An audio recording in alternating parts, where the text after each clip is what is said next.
Hi, and thanks for logging on to the Daily DVAR HaLacha. And here's a brand new HaLacha 4 units for Sunday, 27th day of October, the 28th day of Tishrei.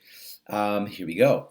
Now, I promised you a story. Let me remind you, the last halacha that I taught you back on Friday was a halacha that said that it's best for you to try to say your bracha loud enough so that someone nearby could answer Amen. That's the best way to say a bracha. Okay, here's the amazing story. There once was a rabbi. I'm sorry that I forgot his name. I read this story many years ago. And a great rabbi who always made his brachas loud enough so that someone else could hear them. As a matter of fact, when he couldn't find someone else nearby to hear the bracha, he said, I'm not eating the food. I want every single bracha that I ever say to have an amen answer to it. Okay? One time this great rabbi was up late learning. Late at night, and everybody was asleep. And it was 2, 3 in the morning or something like that. And he was thirsty, and he wanted to take a drink and make a bracha on it. And there was no one there to answer Amen. But he was very thirsty, and it was bothering his learning. And he always made a bracha with someone there to answer Amen, and there was no one there to say Amen. So what should he do? He's not waking up his wife. That's disgusting. Wake up your wife, say, honey, I need to make a bracha, I need an amen, so wake up. He would not do that. So he was sitting there, the thirst was distracting his learning. He was looking for someone to say amen, and no one was there. Suddenly there's a knock at the door, 3 in the morning. One of his students comes in and says, Rebbe, I'm so sorry to interrupt you at 3 in the morning, but I saw that your candle was lit or your light was on, so I knew that you were up learning. So do you mind? I have this burning question that I really want to ask you.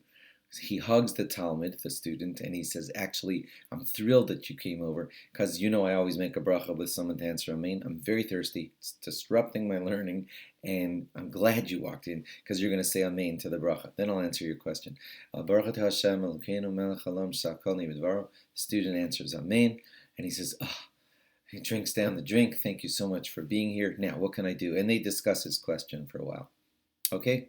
Nothing amazing yet, right? Okay, so the student goes back to the yeshiva. The Rebbe finishes learning. Maybe he goes to sleep at like 4 in the morning. That's what great tzaddikim do, great righteous people. He goes to sleep. Wakes up, soon, a couple hours later, time for davening. He goes to yeshiva, and he sees that boy after davening, and he says, thank you so much for coming by at 3 in the morning, because I couldn't have had that drink without you, and thank you so much for coming by. The student looks at him and says, excuse me? I didn't come to your house last night. He said, of course he did. Shmuel, you walked in. He said, Rebbe, I wasn't at your house last night, I promise. And suddenly the Rebbe realized, something really weird happened here. A boy walked into my house. It was exactly him. I don't mix up the boys in my yeshiva. He walked in. He answered Amen to my bracha, and then he says I wasn't there. And the Rebbe said, God must have sent me Eliyahu Hanavi, Elijah the prophet, to answer Amen to my bracha. This boy says he wasn't even there, but it looked like him. I wonder why Elijah the prophet, Eliyahu Hanavi, showed up at my house looking like that boy. What's up with that? And from then on, for the rest of, as long as this boy was in yeshiva, the rabbi would always stand up for him whenever he walked in the room, because he said, something weird happened that night. Some mystical person came to my house. The mystical person was in the guise of that boy, so I will always respect that boy. That's the story. Okay, it's rather amazing.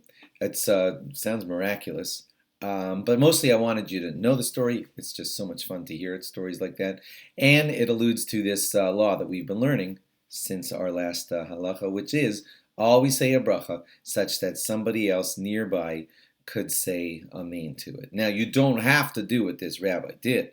If there's no one around and you're thirsty, trust me, you're allowed to have the drink. This rabbi just went to the nth degree and tried to never make a bracha unless someone was around. You don't have to do that part. But if people are around, you should say it so like Baruch atah Hashem Elokeinu melech haolam shakol niv'dvaro, and that guy's going to say amen. That's the better way to set it up if possible. Thanks for logging on. Hope that all made sense. And log on again tomorrow for more. Bye-bye.